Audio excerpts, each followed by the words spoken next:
We often equate value with, with volume. The person who speaks loudest or seems the most active, that seems to be the one who's learning or networking or succeeding.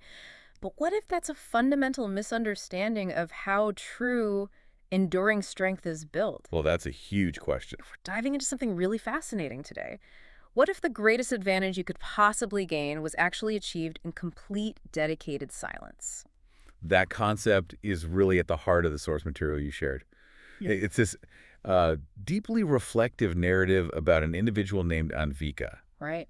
And this isn't just about being an introvert. It's about, tactical, continuous observation. Yeah. Our mission today is to really unpack how her practice of silence and just watching how that transformed from a coping mechanism into an active long-term preparation strategy. A strategy that became her ultimate strength. Exactly. We're looking for the strategy that's hidden in the stillness. Okay, let's unpack this, and I think we have to start with the foundational habit.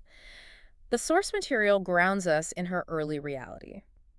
She learned by watching. She was living in this constant state of adjustment.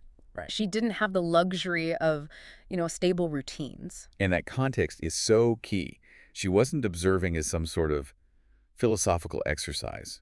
The text says she was navigating borrowed spaces and shared homes. Just think about that for a second, for everyone listening.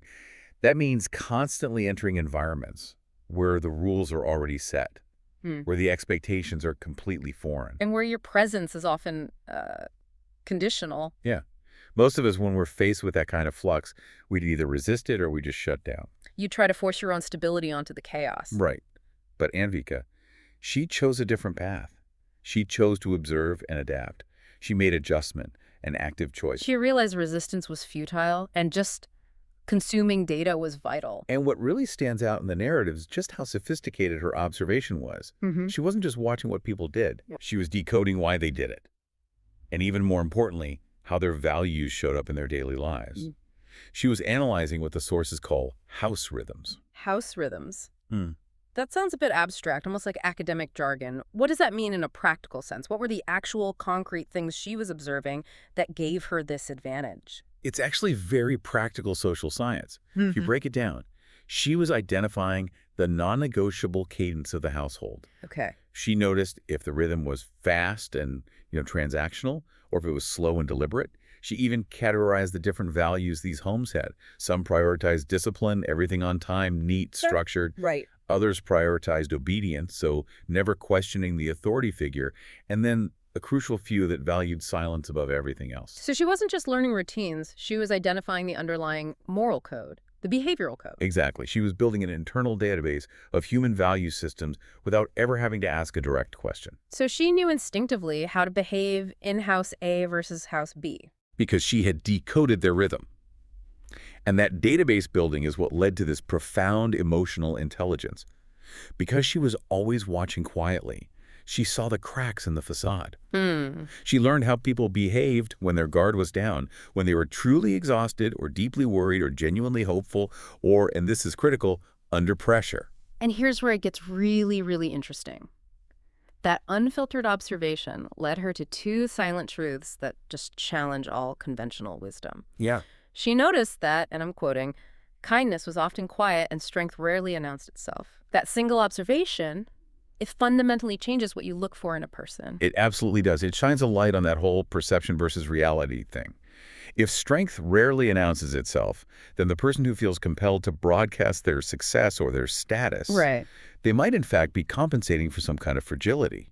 True strength, the enduring kind, is just expressed through action and consistency. It doesn't need external validation. Which means this quiet study of human behavior, it laid the absolute groundwork for her future.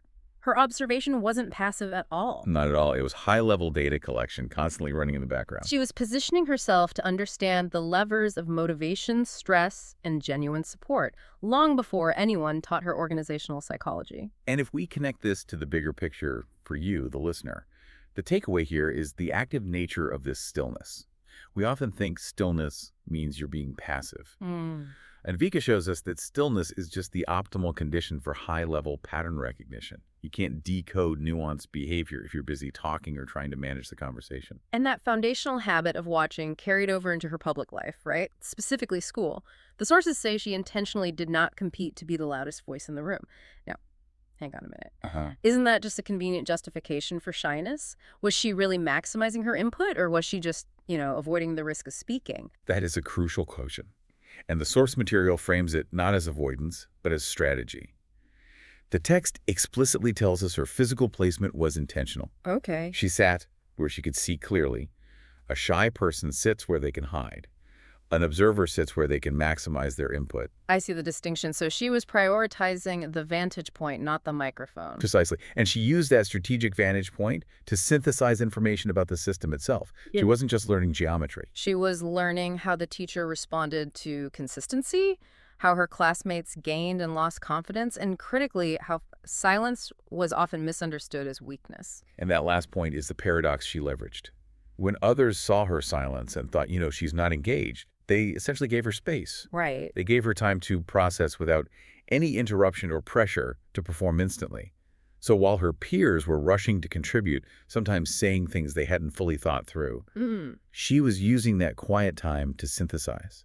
She was actively building an inner structure. That inner structure, that's the key differentiator here, isn't it? It's what she built on the inside, while everyone else was focused on external validation.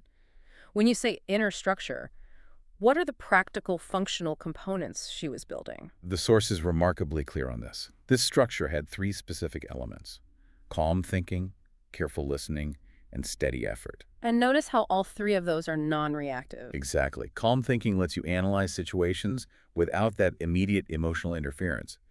Careful listening lets you absorb the full context. And steady effort, well, that means you're optimizing for endurance over these sporadic bursts of brilliance. What's astonishing to me is the lack of positive reinforcement for this. The source emphasizes, no one praised her discipline, no one noticed her patience. In our culture, we expect effort to be visible, right? Documented, immediately rewarded with a gold star or a like button. She was doing the hardest work, self-regulating consistency in a total vacuum. But that vacuum is where true, robust strength grows.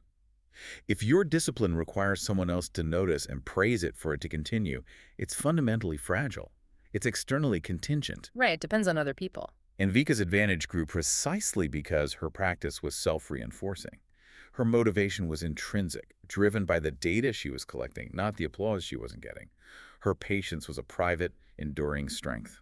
So her ability to, as the source says, observe without judgment and to listen without interruption, that deep, focused quietness, that slowly became her strategic advantage. It was preparation for the long game. The narrative confirms this long-term view.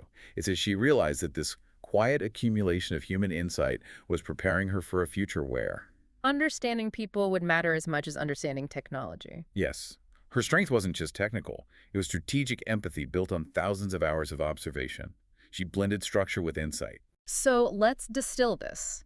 Let's get into the 4 core life lessons that are explicitly drawn from the source material. These are the actionable nuggets for you, the learner, that summarize her whole practice. Absolutely. We should spend a little time on each one because they really do synthesize everything we've talked about. Okay, the first lesson. Observation is an active form of learning. It is not passive daydreaming. It's choosing to check in fully with the environment and gather data instead of checking out. And the implication there is that your learning rate, even when you're silent, can vastly outpace the person who is just speaking to process their own thoughts. Anvika demonstrated that the best data about human systems is often available only to the silent witness. Okay, the second lesson.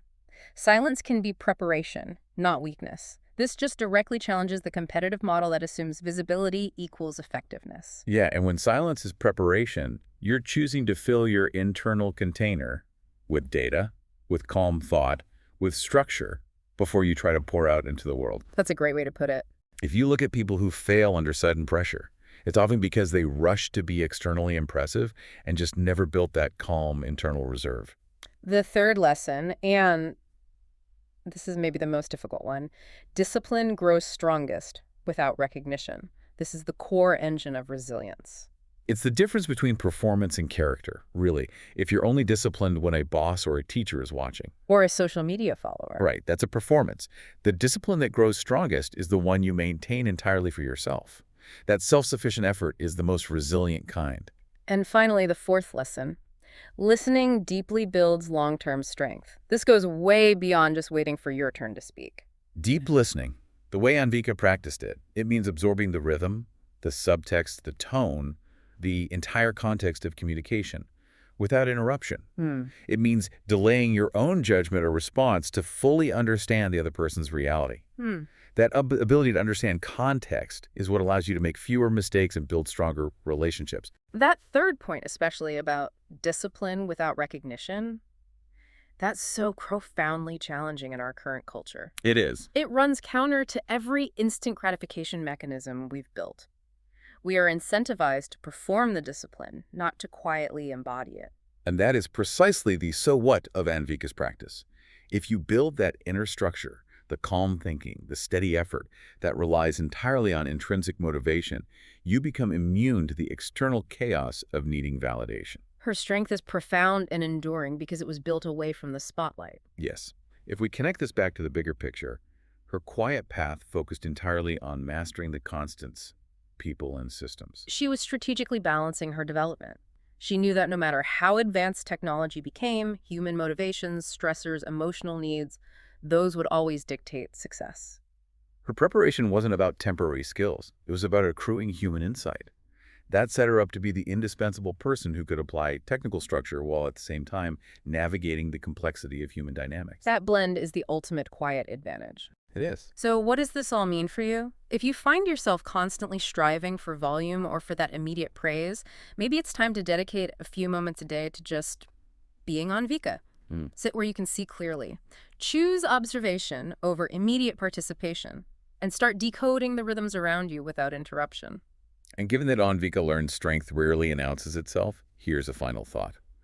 What quiet, unrecognized effort are you currently making? The effort that you do purely for its own sake, that will ultimately become your most powerful and enduring advantage in the years to come. Something powerful to mull over as you navigate your week.